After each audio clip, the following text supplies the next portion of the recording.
عشاء کے بعد 4 رکعتیں پڑھنا یہ بھی ایک عمل ہے جو عام طور سے لوگوں کو معلوم نہیں، اور اس کی بہت بڑی فضیلت ہے۔ عبداللہ ابن عمرو رضی اللہ تعالیٰ عنہ کہتے ہیں من صلی 4 بعد العشاء، جو آدمی عشاء کی نماز کے بعد 4 رکعتیں پڑھے، کن کقدرہن من لیلۃ القدر، وہ 4 رکعتیں ایسی ہیں جیسے کوئی آدمی لیلۃ القدر میں 4 رکعتیں پڑھے۔ لیلۃ القدر کی عبادت کتنی ہوتی ہے؟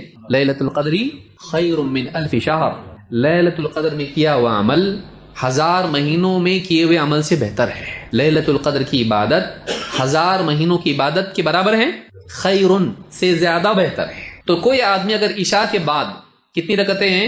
یہ تہجد بعد میں آئے گی، عشاء کے بعد ہے یعنی سونے سے پہلے، تو 4 رکعتیں عشاء کے بعد اگر کوئی آدمی پڑھتا ہے، کن کقدرہن من لیلۃ القدر، لیلۃ القدر میں اتنی عبادت کرنے کے برابر یہ اس کے لیے ہے۔ اس کو امام ابن ابی شیبہ نے روایت کیا، اسی طرح حضرت عائشہ سے بھی روایت آئی ہے، فرماتی ہے 4 بعد العشاء یعدلن بمثلہن من لیلۃ القدر، عشاء کے بعد 4 رکعتیں ادا کرنا یہ لیلۃ القدر کی 4 رکعتوں کے برابر ہو جاتی ہے۔ کہ کوئی آدمی لیلۃ القدر میں 4 رکعتیں پڑھے، یہ کیا ہے؟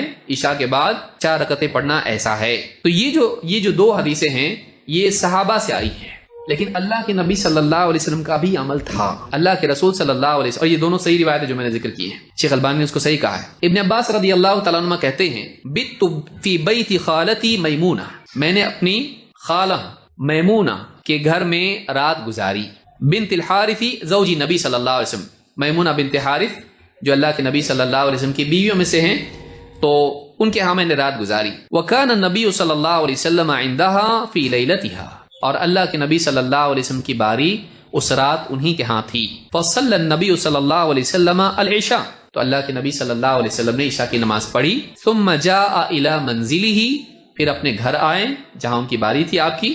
فصلی 4 رکعات، پھر آپ نے 4 رکعتیں پڑھی۔ ثم نام، پھر سو گئے۔ امام مسلم نے اسے، امام بخاری نے اسے کتاب العلم میں روایت کیا ہے، حدیث نمبر 117۔ عشاء کی نماز پڑھی، گھر آئے، کتنی رکعت نماز پڑھی؟ 4، اور اس کے بعد سو گئے۔ پھر رات میں اٹھ کے تہجد پڑھے، آگے روایت ہے لیکن میں نے اس کو ذکر نہیں کیا۔ تو معلوم ہے کہ اللہ کے نبی صلی اللہ علیہ وسلم بھی اس کا اہتمام کرتے تھے، اور صحابہ سے بھی اس کی فضیلت ملتی ہے۔ تو 4 رکعتیں عشاء کے بعد اگر آدمی پڑھ لے، گھر پہ جا کے پڑھے یا مسجد میں پڑھے، کوئی قید اس کی نہیں ہے۔ وہ روایت ضعیف ہے جس میں مسجد کی قید ہے کہ مسجد سے باہر جانے سے پہلے پڑھ لے، ضعیف روایت ہے، لیکن صحابہ کا عمل ملتا ہے، نبی صلی اللہ علیہ وسلم کا عمل ملتا ہے، اور اس کی فضیلت کیا ہے؟ کتنا ثواب ہے اس کا؟ لیلۃ القدر میں عبادت کرنے کے برابر ہے۔